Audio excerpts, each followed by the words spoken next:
বাংলার মাটিতে এমন অনেক মহাপুরুষ জন্মেছেন যারা নিজেদের আলোয় আলোকিত করেছেন হাজারো মানুষকে। তেমনি এক আশ্চর্য পুরুষ শ্রী শ্রী জগৎবন্ধু সুন্দর। আজ আমরা জানব তার জীবন, কর্ম এবং ফরিদপুরের পবিত্র আশ্রম সম্পর্কে।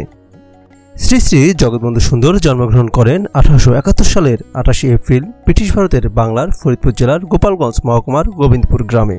ছোটবেলা থেকেই তিনি ছিলেন এক নিবেদিত প্রাণ, আত্মস্থ ও রহস্যময় শিশু। তার মা বলতেন, এই ছেলে যেন স্বয়ং নারায়ণ রূপে এসেছে। কৈশোরেই জগৎবন্ধু ছিলেন ভাগবত ভক্ত।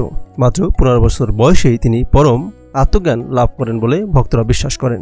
তিনি বলতেন, সবকিছুই ঈশ্বর, আমি এবং তুমি সেই চৈতন্যেরই রূপ। জীবনের এক পর্যায়ে তিনি ফরিদপুর শহরে স্থায়ীভাবে বসবাস শুরু করেন এবং প্রতিষ্ঠা করেন এক আধ্যাত্মিক কেন্দ্র, যেটিকে আমরা আজ চিনি শ্রী শ্রী জগৎবন্ধু সুন্দর আশ্রম নামে।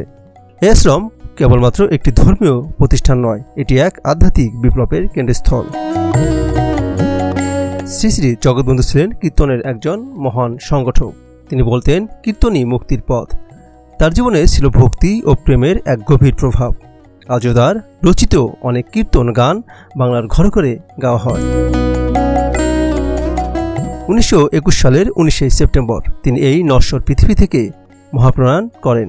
তবে তার ভক্তদের কাছে তিনি আজও জীবিত, প্রেম, ভক্তি ও চৈতন্যের রূপে। ফরিদপুরের আশ্রম আজও বহন করে সেই ঐশ্বরিক শক্তি। আজকের দিনে শ্রী শ্রী জগৎবন্ধু সুন্দর আশ্রম একটি আন্তর্জাতিক ধর্মীয় কেন্দ্র। প্রতি বছর হাজার হাজার মানুষ এখানে আসেন কীর্তনে যোগ দিতে, আধ্যাত্মিক শান্তি লাভ করতে। এটি শুধু ফরিদপুর নয়, বরং গোটা উপমহাদেশের এক পবিত্র স্থানে পরিণত হয়েছে। শ্রী জগৎবন্ধু সুন্দর ছিলেন শুধু এক মহাপুরুষ নন, ছিলেন এক আধ্যাত্মিক আলো। তিনি আজও জ্বালিয়ে রেখেছেন সেই পথ, প্রেম, কীর্তন ও চৈতন্যের পথ। জগৎবন্ধুর নাম গাইলে হয় মঙ্গল, সেই নাম জপ হৃদয় করো উজ্জ্বল।